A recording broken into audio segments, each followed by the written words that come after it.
Okay, so that's your first mistake. You don't understand what a friendship is, at least from a man's perspective. That's one. Number two, chances are you act like a queer. Okay, I'm just gonna put that out there.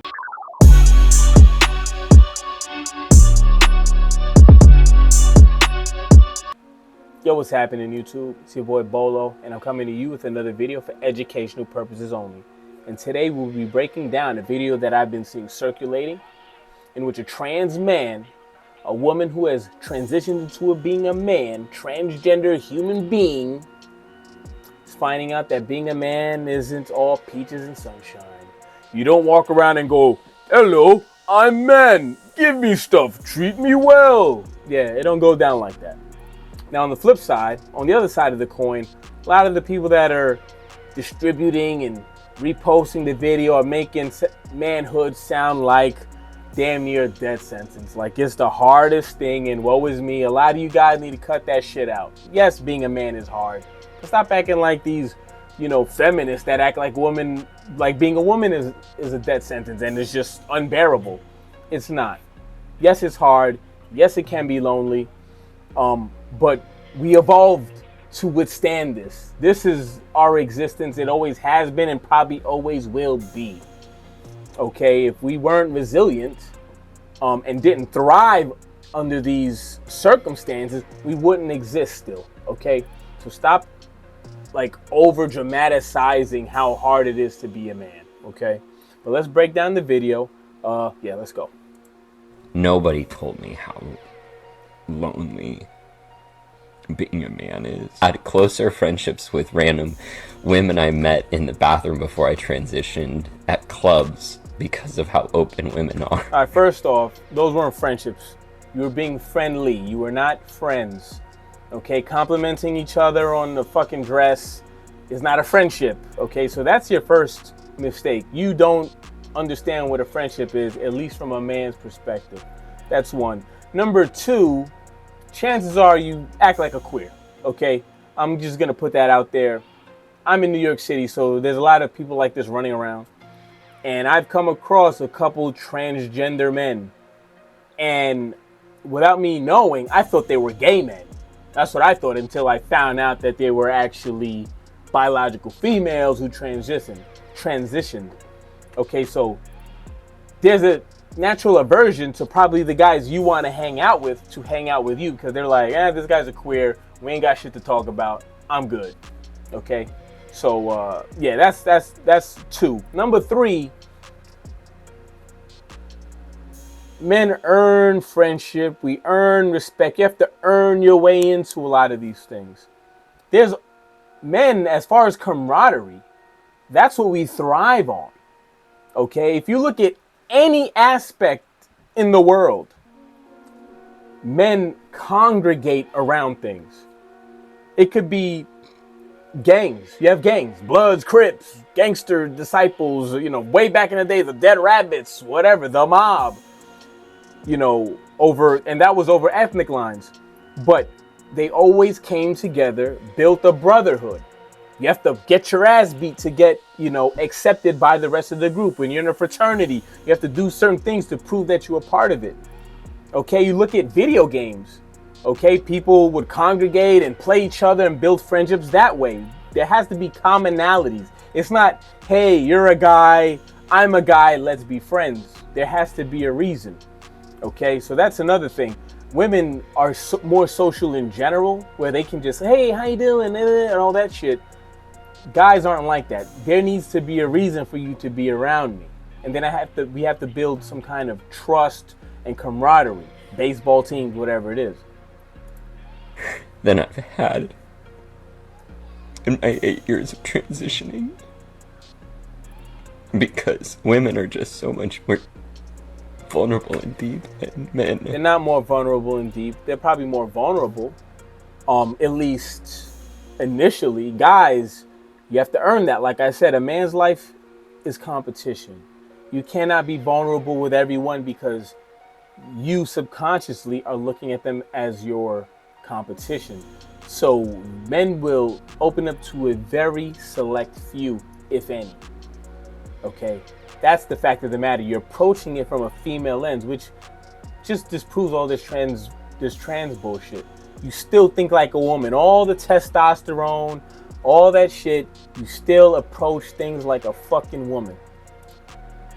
But to have known, and I think a lot of trans men feel this, is we knew what depth felt like before we transitioned. We knew what it felt like to like have people want to hug us. Don't confuse crying and emotionality with depth. Okay? Guys in gangs will literally die for each other and kill for each other.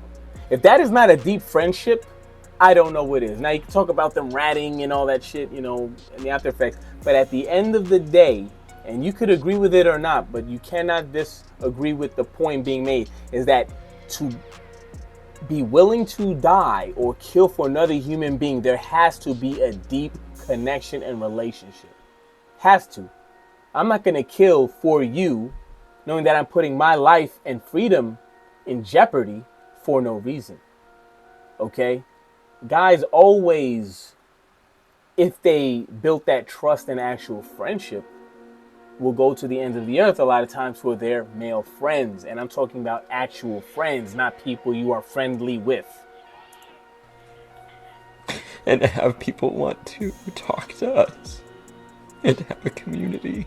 And then you transition and you're just a guy walking down the street that people cross the street so that they're not near you.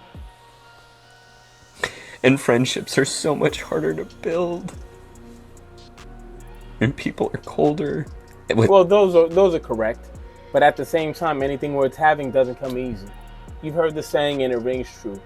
Okay, the friendships that last the longest weren't always the easiest to get. I'll tell you right now, when I was a little kid, I was emotional.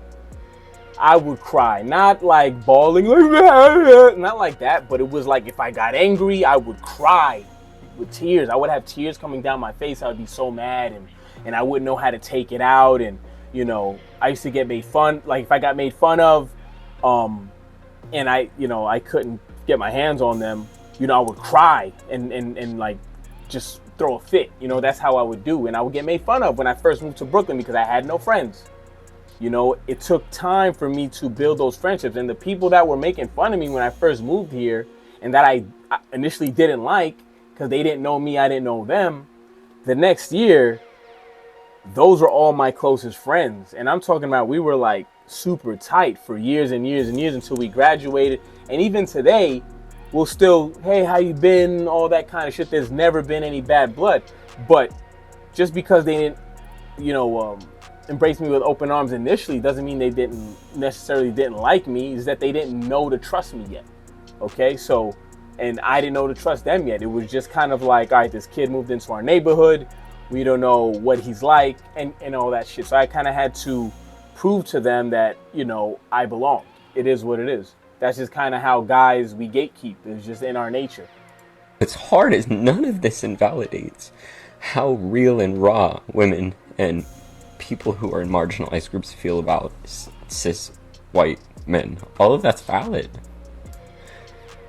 But I also now understand why the suicide rate is so much higher in men. Because this shit is lonely. It can definitely be lonely. And all those guys that decided to take themselves out, RIP, they obviously didn't find their friend group yet for whatever reason it might have been. Maybe they were just introverted. Maybe they just didn't trust their friends. Because I guarantee a lot of their friends would have been there, but they didn't know if they could trust them.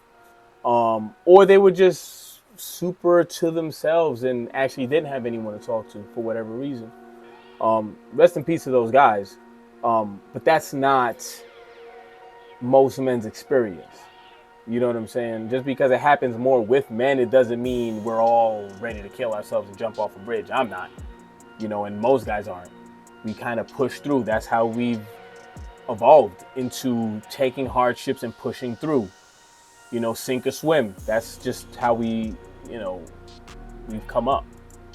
And I'm an emotionally mature man. I know how to build friendships, and it is still really, really hard. Okay, you're not an emotionally mature man. You are an emotional wreck. Obviously, you're crying into a camera and posting it on the internet for everyone to see. That is not emotionally mature. That is some girl shit. Okay, that's what that is. Yeah. What they say It's also? still really, really hard. Try to Yeah, think it's about. not that hard. Like I said, it just takes time. You need to find your group. Chances are you need to find other trans men or some gay dudes. That's probably your group. Maybe in your mind you think of yourself as one of like the macho guys, a frat guy. Maybe that's what you think. But the way you come across, I guarantee they sniff that shit out and like, yo, this dude does not belong with us. They can just feel it. How you can, in your small little community where you feel safe, can reach out to the men in your life and just help them feel maybe seen for a moment, or do little conversations to help their emotional maturity so that they can reach out to people and have deeper guy friendship. No. All right.